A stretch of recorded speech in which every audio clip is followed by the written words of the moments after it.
This is a gray hat formula. All right, so if maybe you're not into this kind of thing, this might not be the video for you.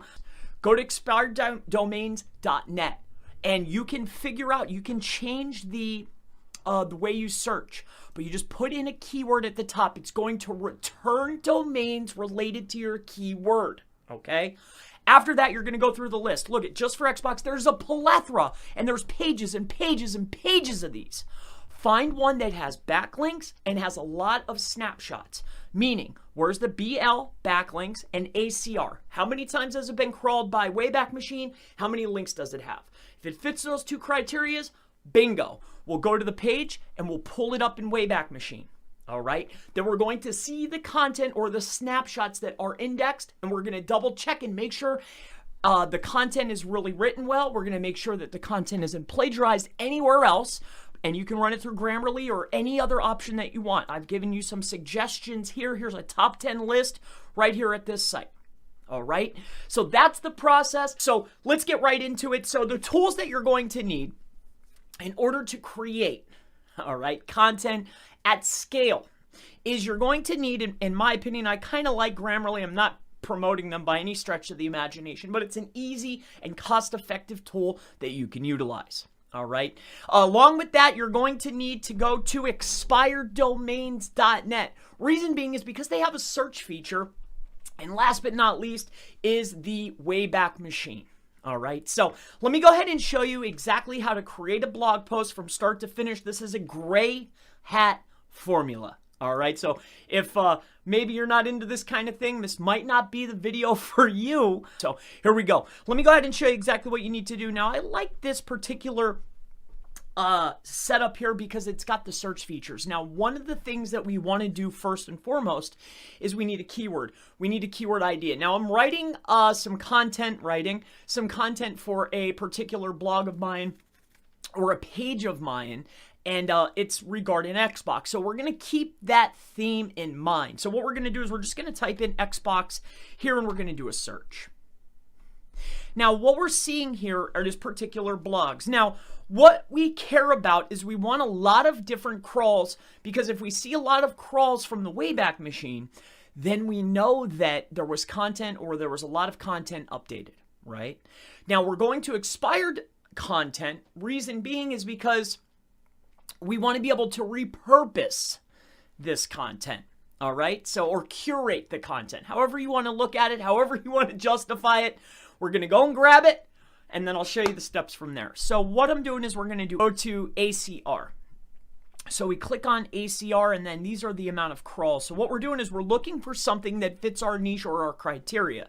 So for this instance, let's just say, I don't know, I need Xbox content. Let's go for... how about Xbox Central? So what we'll do is we'll click on Xbox Central, right? So it's xboxcentral.net, all right? So this is currently expired, okay? It's got multiple crawls here from the Wayback Machine. As you can see here, it'll say ACR, and ACR is archive.org number of crawl results, you see? And that's how we can guarantee that we're getting the enough crawls. That means it was probably updated a lot. Right? So that's what we're after. All right. So that's what we're going to do. We're going to do xboxcentral.com. So what you do is you come over here to the Wayback Machine or the Internet Archive, okay, the Wayback Machine. And what we're going to do is we're going to take that domain. Let me take a look here. What was that called again? xboxcentral.net. Okay. So we have Xbox Central. I'm horrible with spelling. C-E-N-T-R-E-L or A-L. Let me take a look here. Central A-L. See that? See how I get A-L? I did it right. And we're going to do .net. So what we're going to do is we're going to go ahead and browse the history here on the Wayback Internet Archive. And we're going to see that they have some relatively newer content for 2019. But you can go back as far as you want. And remember, when we're taking a look at the domains, look at, these are unlimited domains here that are expired. This content is not indexed most of the time. And sometimes that's what we're looking for. We're looking for content that's out of the index that we can curate or repurpose. All right. So let's go back in here.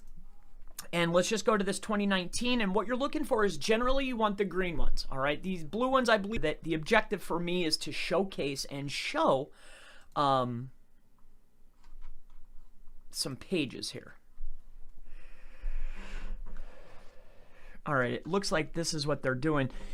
Now, sometimes what you'll come to find is you'll go to a page and the pages that are indexed, they'll have a lot of pages indexed, like a ton, right? And then this way you're able to go ahead and grab it. So we're looking at this particular page. Let's just say, for instance, that we have found what we're looking for. All right, I don't want to keep going and doing this because we'll get too far in the video, right? But let's just say, for instance, this was something, there was a lot of snapshots. Snapshots meaning that when we came over here, you see how all these are up here? There could be one where on that map, you know, there's blue and there's green. There could be a whole bunch of them all over, which means it was an active site, okay? We could find one that there's tons of content and it fits exactly what you need, or at least in the niche, so you can build content out, right? So what we'll do is let's just take this, because there's another step, all right? So we could take this content. Let's just say it's this. Let's just take all this, all right, for sake of the video. And what I'll do is just bring it over here. And the step now is, well, let's make sure that it's written correctly. Let's add a different flavor or a different feel to it, meaning what's the tone, what's the sentiment of it, what's the angle, right? We could add a little bit, we can make it sound better, we can make it more informative, whatever the case is, fit it to you what you need. Again, curate, create, however you want to look at it. So what we're doing here is we need to come in here and let's say we can go down the list here. We're going to fix these edits. And then the next step is whatever plagiarism checker that you're using. If you want to use Copyscape, if you want to use Grammarly, there's also, there's a bunch of them. Go out to Google and just type in this, Copyscape alternative. All right, so this is the next step in the process. After you've used either Grammarly or perhaps you've used you know, other tools like Grammarly, right, to check the content. The next step is we need to run it through and make sure that no one else has done exactly what we have done, all right? 9 times out of 10, you're probably not going to run into this, or maybe let's say 7 times out of 10, you won't run into this trouble because there's so much and it changes so often, you usually won't run into any issues. But let's just say you pick one of these, right? Plagiarism checker, Copygator, plagiarism detector, dustball, whatever, right? Use whatever you want. In this case, we've gone through. We're going to check all of the details within Grammarly, make sure that it's up to par, change the way it feels or the way it sounds. After that, we're double checking the plagiarism. Look at this. Nobody has utilized this content. There's only 1%. So if you want to, just to make yourself feel even better, now I have a unique article. It's not indexed. It's brand new. I've created it and I've molded it and fit the feeling of it to fit my blog, right? And the possibilities are endless. So this is exactly what I wanted to share with you today. You know, there's only 6% here. You can go in and you can change it. You can make it sound good. And just to break down exactly what we did to make it as simple and as compact as possible, if you've made it this far, is the long story short of it is this. So that's the process. That's the gray hat formula. My name is Christopher Palmer. If you have any further questions about SEO, and I most certainly look forward to seeing you in the next How to Write a Blog Post from Start to Finish video. Have a wonderful day.